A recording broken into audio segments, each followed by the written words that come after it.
రాజకీయాల్లో మాటలకి చాలా విలువ ఉంటుంది. ముఖ్యంగా ఒక రాష్ట్రానికి విద్యాశాఖ మంత్రిగా భావి వారసుడిగా భావిస్తున్న ఒక యువ నాయకుడు వేదికల మీద మాట్లాడేటప్పుడు అవి వాస్తవాలకు ఎంత దగ్గరగా ఉన్నాయన్నది చాలా కీలకమైన పాయింట్. ఇటీవల ఆంధ్ర యూనివర్సిటీ 100ేళ్ల వేడుకల్లో నారా లోకేష్ గారు చేసిన కొన్ని వ్యాఖ్యలు చూస్తుంటే నిజంగా ఆశ్చర్యంతో పాటు అందరూ కూడా అవాక్కవుతున్నారు. కళ్ళ ముందు కనబడుతున్న సత్యాలను కూడా కళ్ళు మూసేసి అబద్ధాలు చెప్పడంలో తండ్రి చంద్రబాబును మించి నారా లోకేష్ వెళ్తున్నారా అంటే ఖచ్చితంగా చివరిలో మీరే సమాధానం చెప్పాలి. దీనికి మమ్మల్ని కట్టుబట్టలతో మెడబట్టి తెలంగాణ రాష్ట్రం నుంచి బయటకు గెంటేశారు అని ఆయన నారా లోకేష్ మాటలు అంటున్నారు. వాస్తవానికి నారా లోకేష్ ఇలాంటి మాటలు మాట్లాడేటప్పుడు వాస్తవాలకు దగ్గరగా ఉన్నాయా, ఇష్టం వచ్చినట్టు మాట్లాడుతున్నామా అన్నది ఆలోచన చేయాలి. అసలు 2014 విభజన చట్టం ఏం చెబుతుంది, చంద్రబాబు చేసింది ఏమిటి, మొత్తం కూడా ఇప్పుడు కుండబద్దలు కొడదాం. నారా లోకేష్ వ్యాఖ్యలు ఎంత అబద్ధమో, ఎంత దారుణమో, ఎంత ఉన్నది లేనిది ఎలా చెప్తున్నాడో న్యూస్ 220 ద్వారా మీ ముందుకు తీసుకొచ్చే ప్రయత్నం చేస్తాం. ఇక్కడ ముందర నారా లోకేష్ అసలు ఏమన్నాడో ఒక్కసారి చూద్దాం రండి. 2014లో రాష్ట్ర విభజన జరిగింది. కట్టుబట్టలతో మెడబట్టి మనందరినీ బయటికి గెంటేశారు. రాజధాని ఎక్కడ ఉండాలో చెప్పలేదు. ముఖ్యమంత్రి గారు కూర్చునే కనీసం కుర్చీ లేని పరిస్థితి. సచివాలయం లేదు, అసెంబ్లీ లేదు. అలాంటి పరిస్థితుల్లో మనం మన ప్రయాణం ప్రారంభం చేశాం. కానీ ఆ రోజు మనకి 2 బ్రాండ్లు వచ్చినాయి. ఒకటి ఆంధ్ర యూనివర్సిటీ, రెండోది మన బ్రాండ్ చంద్రబాబు నాయుడు గారు. రైట్, చూసారా? ఆంధ్ర యూనివర్సిటీ శతాబ్ది ఉత్సవాల వేడుకల్లో ఎంతోమంది మేధావులు విద్యార్థుల ముందు నారా లోకేష్ గారు మాట్లాడుతున్న తీరు. ఆయన ఏమంటున్నారు? 2014లో విభజన జరిగినప్పుడు మనల్ని కట్టుబట్టలతో బయటకు పంపేశారట. ముఖ్యమంత్రి కూర్చోవడానికి కుర్చీ లేదు, సచివాలయం లేదు, అసెంబ్లీ లేదు అని నారా లోకేష్ రెచ్చిపోయి మాట్లాడుతున్నాడు. వినడానికి ఇది చాలా ఎమోషనల్గా హార్ట్కు టచ్ అయ్యి అబ్బా అనిపించేలా ఉన్నప్పటికీ చరిత్రను ఒక్కసారి వెనక్కి తిరిగి చూస్తే కొన్ని ప్రశ్నలు కనబడుతున్నాయి, వినబడుతున్నాయి. నిజంగానే ఆంధ్రప్రదేశ్ ప్రజాప్రతినిధులకు హైదరాబాద్లో చోటే లేదా? మెడలు బట్టి గెంటేశారా? ఇక్కడ మనం గమనించాల్సిన మొదటి విషయం, ఆంధ్రప్రదేశ్ పునర్విభజన చట్టం 2014. ఈ చట్టంలోని సెక్షన్ 5 ప్రకారం హైదరాబాద్ నగరం 10 ఏళ్ల పాటు అంటే 2024 జూన్ వరకు ఉమ్మడి ఆంధ్రప్రదేశ్ తెలంగాణ రాజధానిగా ఉంటుంది హైదరాబాదు 2 రాష్ట్రాలకు అని ఉంది. అంటే చట్టబద్ధంగా ఆంధ్రప్రదేశ్ ప్రభుత్వానికి హైదరాబాద్పై పూర్తి హక్కు ఉంది. ఎవరు మెడబట్టి గెంటేసే పరిస్థితి లేదు, అధికారం ఎవరికి లేదు. గవర్నర్ గారి పర్యవేక్షణలో శాంతి భద్రతల ఉమ్మడిగా నిర్వహించబడ్డాయి. మరి అలాంటప్పుడు గెంటేశారు అన్న మాట వాస్తవం ఎలా అవుతుంది? అలా గెంటేసే హక్కు కూడా ఎవరికి లేదు కదా, ఏ ముఖ్యమంత్రికి లేదు, ఏ గవర్నర్కు కూడా లేదు. మరి ఇది నారా లోకేష్ ఈరోజు అలాంటి ఎమోషనల్ పదాలు బాగున్నాయని వాడాడా, లేదంటే వాస్తవానికి దగ్గరగా ఉన్నాయని వాడాడా?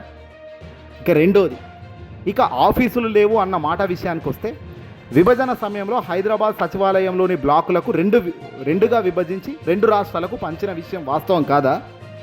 ఆంధ్రప్రదేశ్ కోసం L, J, K, north H, south H బ్లాకులను కేటాయించింది నిజం కాదా? చంద్రబాబు నాయుడు గారు అప్పట్లో లేక్ వ్యూ గెస్ట్ హౌస్ను తన క్యాంప్ ఆఫీస్గా వాడుకున్నారు.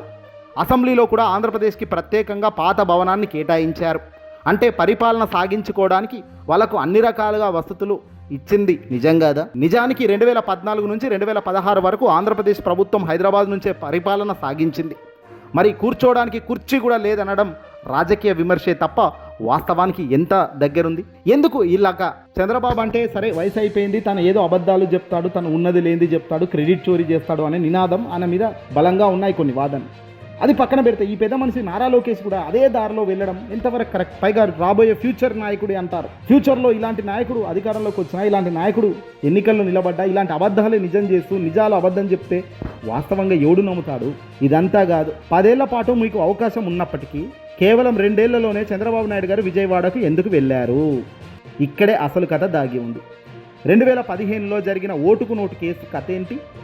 ఆ ఓటుకు నోటు కేసుల్లో అడ్డంగా చంద్రబాబు నాయుడు గారు దొరకడం, ఎమ్మెల్సీ ఎన్నికల్లో ఎమ్మెల్యే స్టీఫెన్సన్కు లంచం ఇస్తూ సాక్షాత్తు ఈరోజున్న తెలంగాణ ముఖ్యమంత్రి రేవంత్ రెడ్డి ఆనాడు డైరెక్ట్గా డబ్బుల మూటలతో పట్టుబడడం, ఆ తర్వాత మన వాళ్ళు బ్రీఫ్డ్ మీ అన్న చంద్రబాబు ఆడియో టేపులు దేశవ్యాప్తంగా సంచలనం కావడం, తెలంగాణ ఏసీబీ నేరుగా చంద్రబాబు గారిని విచారించే పరిస్థితి అక్కడ రావడంతో ఆ భయం, ఆ ఫోన్ ట్యాపింగ్ ఆరోపణల నేపథ్యంలో హైదరాబాద్లో ఉంటే రాజకీయంగా ఇబ్బందులు వస్తాయని భావించి ఆయన హుటాహుటిన ఆ రాత్రే హైదరాబాద్కు పారిపోయిన విషయం నిజంగా మర్చిపోయామా?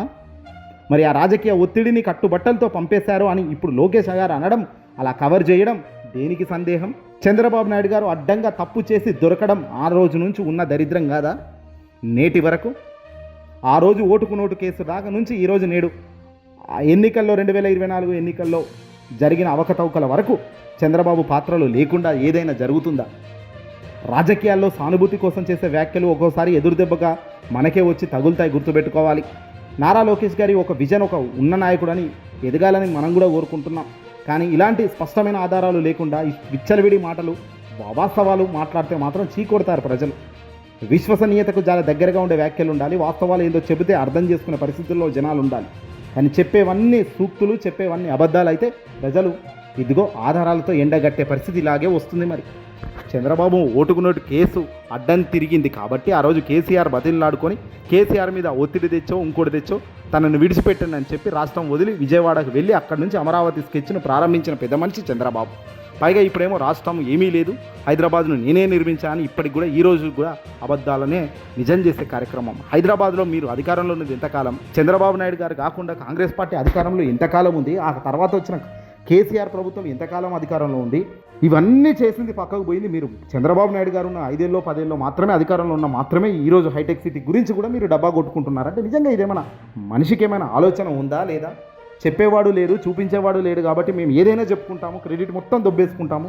ఈరోజు కూడా గూగుల్, అదానీ గ్రూప్ సెంటర్ గూగుల్కు సంబంధించి కూడా అదే దారుణమైన అబద్ధాలు. వైఎస్ఆర్సీపీ పార్టీ హయాంలో జగన్మోహన్ రెడ్డి గారి సారథ్యంలో అదానీని లింక్ చేసుకొని సింగపూర్ కంపెనీలతో మాట్లాడుకొని సముద్ర తీరాన లైన్కు అంటే ఇంటర్నెట్కి సంబంధించిన వైర్లకు సంబంధించి సింగపూర్ కంపెనీలతో టైఅప్ చేసుకొని వాళ్ళని ఓకే చేసుకొని కేంద్రం మద్దతు తీసుకొని కేంద్రం కష్టపడితే అటు కేంద్రము జగన్మోహన్ రెడ్డి గారి ప్రభుత్వం అదానీ కంపెనీ అలాగే గూగుల్తో అనుసంధానం చేయించి గూగుల్ని ఒప్పించుకొని అన్నీ చేసి చివరకు విశాఖపట్నంలో భూములు కేటాయించిన తర్వాత ఈరోజు చంద్రబాబు అదృష్టవశాత్తు అధికారంలోకి రాగానే అదంతా తన వైపు తిప్పుకొని దానికి కొన్ని అడ్వాన్స్డ్గా మరికొన్ని కలుపుకొని మొత్తం నేనే చేశాను, నా వల్లే ఈరోజు గూగుల్ వచ్చి కూర్చుంది అని అనడం ఎంతవరకు ధర్మం, ఎంతవరకు సత్యం? ఇంత దారుణంగా అబద్ధాలు చెప్తూ పోతూ ఇంత దారుణంగా అబద్ధాలు చెప్పుకుంటూ మళ్ళీ మమ్మల్ని ఎవడేమనొద్దు అని అంటే ఎలా?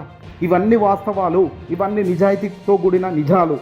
మరి ఈరోజు నారా లోకేష్ చెబుతున్న అబద్ధాలకు ఆధారాలు కనబడుతున్నాయి, వాస్తవాలు కనబడుతున్నాయి. మరి ఇదే వాస్తవాలు మీ దగ్గర ఏమైనా ఉన్నాయా? తెలుగుదేశం పార్టీకి సంబంధించి కానీ ఎల్లో మీడియా కానీ నారా లోకేష్ చేస్తున్న ఈ వ్యాఖ్యలకు పర్ఫెక్ట్ వ్యాఖ్యలే అని ఎవడైనా సమర్థిస్తాడా? ఇలాంటి వ్యాఖ్యలు ఒక పెద్ద పొజిషన్లో ఉన్న నారా లోకేష్ లాంటి వ్యక్తులు మాట్లాడుతున్నారంటే ఇక గ్రౌండ్ లెవెల్లో వాళ్ళకు జైకొట్టేవాడి పరిస్థితి ఏమిటి? వాళ్ళ గురించి ఏదైనా మంచి చెప్దామనుకున్న వాళ్ళ పరిస్థితి ఏమిటి? పైన స్థాయిలో ఉన్న వ్యక్తులే నిజాయితీ లేనప్పుడు గ్రౌండ్ లెవెల్లో ఏ నిజాయితీ ఉంటుంది? ఆలోచన చేయాలి. ఏదైనా ఈ వీడియోని అసలు లైక్ కొట్టి తప్పకుండా షేర్ చేయండి.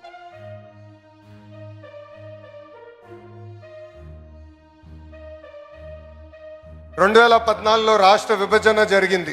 కట్టుబట్టలతో మెడబట్టి మనందరినీ బయటికి గెంటేశారు. రాజధాని ఎక్కడ ఉండాలో చెప్పలేదు. ముఖ్యమంత్రి గారు కూర్చున్న కనీసం కుర్చీ లేని పరిస్థితి. సచివాలయం లేదు, అసెంబ్లీ లేదు. అలాంటి పరిస్థితుల్లో మనం మన ప్రయాణం ప్రారంభం చేశాం.